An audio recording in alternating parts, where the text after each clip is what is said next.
There have been a lot of teasers posted by Samsung themselves, like this one that you're seeing right here. All of them are the same. In this example here, the ticket stopped being removed, a chocolate bar got snapped, and a few more other variations. And this is because by the time that you're watching this video, Samsung unveiled the brand new Samsung Galaxy Z Fold8. Yes, that's the name of this new, wider but shorter Galaxy Fold, and there are 4 other products that are announced today as well. So let's take a look at everything today. And I don't want to waste any more time, so let's get started with the newest form factor of the Galaxy Fold first. Samsung is actually reorganizing the Fold lineup, as this new, shorter but wider Galaxy Fold is called the Z Fold8. The existing lanky one that we have here, it will be called the Galaxy Z Fold8 Ultra. I'll be referring the existing lanky Fold as the Fold8 Ultra throughout this video, and we'll be talking about this later as well. And everything is timestamped down below, by the way, so you can skip to whichever section that you want to see the most. There is one sweeping change that affects all the foldable devices that are announced today, so you can skip to that section if you want to. So, the Galaxy Z Fold8 actually has a 7.6-inch screen when unfolded, and this screen has an aspect ratio of 4:3. Yes, a 4:3 aspect ratio, and the reason why Samsung opted for this aspect ratio is because of content consumption. And I have to agree, because you really do have less black bars compared to the lanky Fold's aspect ratio. Plus, we can also do double brain rot in parallel to send reels to our friends non-stop. Even reading books in the unfolded display is actually rather enjoyable. I'm using the Google Play Books app because that's my go-to ebook reader app, and I can split the view like this and read books this way. When folded, the Google Play Books app will also automatically transform back to single page view, and the outer display is obviously much wider compared to the lanky Ultra. I'm not sure how apps will respond to this kind of wider aspect ratio, but I do know that for this Galaxy Z Fold8, it's practically impossible to be used one-handed now. Yeah, it's just not possible for my hand to reach to the other side of the screen. The entire Galaxy Z Fold8 only weighs in at 201 grams, has a battery capacity of 4800 mAh with 45 watts of wired and 20 watts of wireless fast charging. And it also only has 2 cameras. One 50 megapixel f1.8 and another ultra-wide 50 megapixel f1.9. Now it is time to talk about the lanky Fold that we all know of. Samsung is rebranding this form factor as the Ultra, and this new foldable is officially, again, called the Galaxy Z Fold8 Ultra. It's basically looking and feeling the same, or at least very similar to the Z Fold7.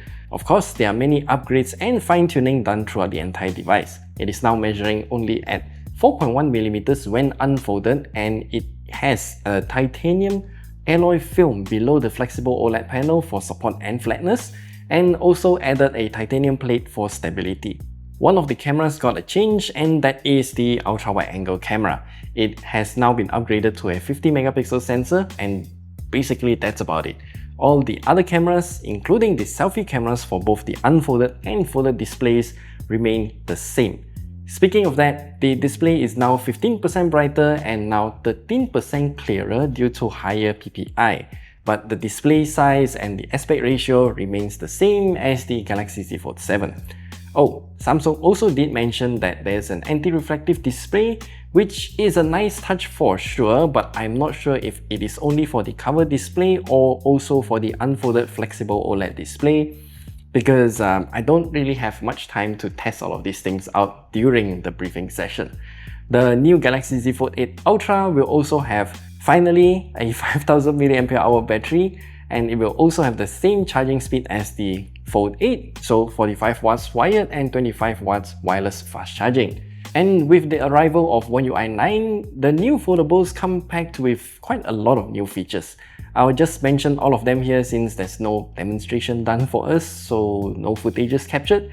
Now Nudge has been updated to automatically enter split view while the device is unfolded, so if Now Nudge shows you a calendar entry or whatsoever, tapping on it means that it will open the calendar app at the side.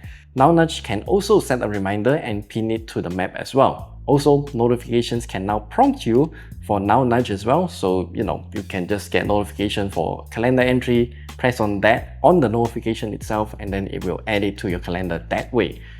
Samsung did mention that a lot of people have been saying that the phones are not that easy to unfold. So Samsung made a sweeping change to all foldables. To make it easier to unfold, there is now a bit more curvature on this side. Whoop.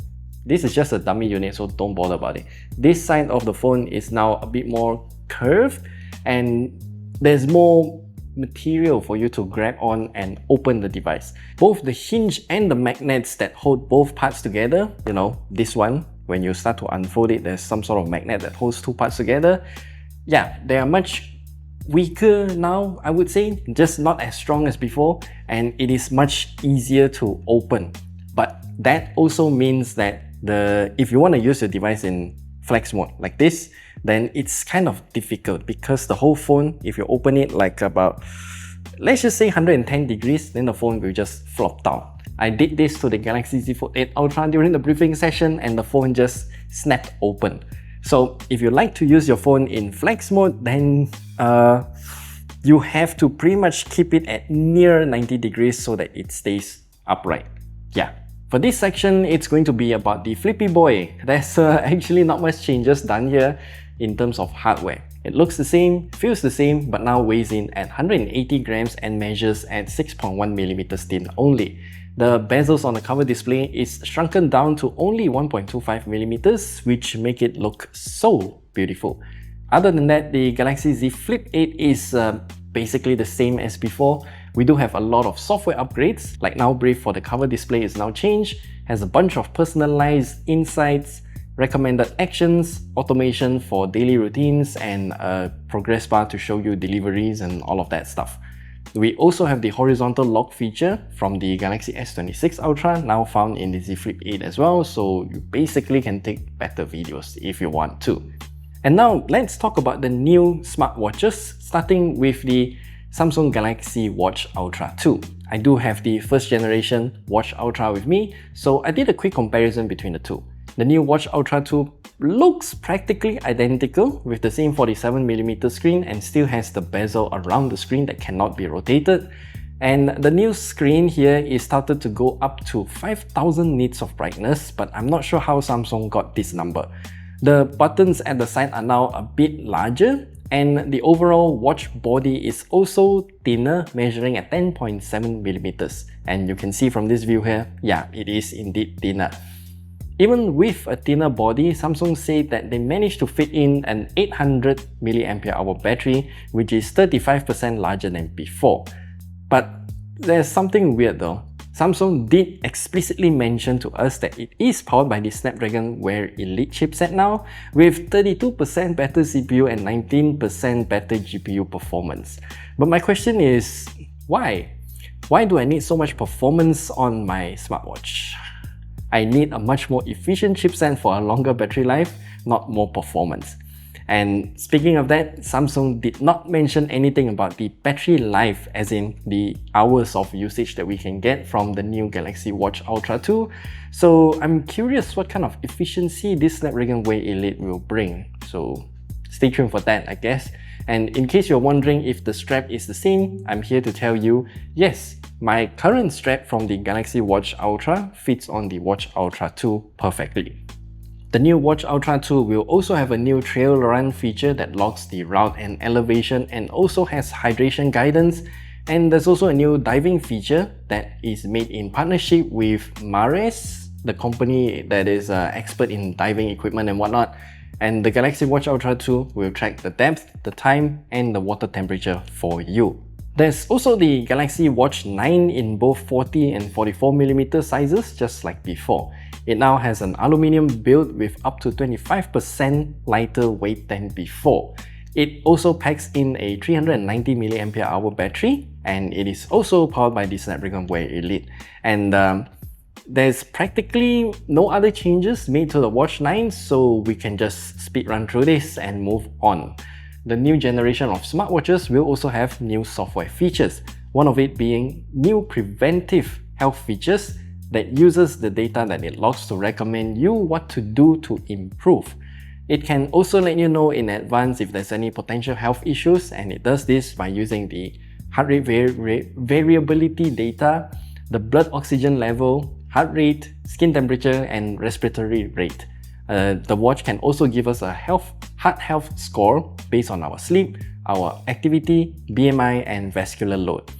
Oh, if you are like me who always talks to my watch to, just get some information out of it real fast, now Samsung is removing one of the friction points. We can now just lift our wrist and directly talk to Google Gemini on this watch, so we don't have to do the "Hey Google."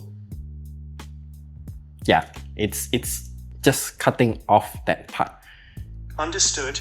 Please let me know if you need anything else adjusted. Not talking to you, bitch. And that's a quick overview of all of the new products that Samsung is announcing this round.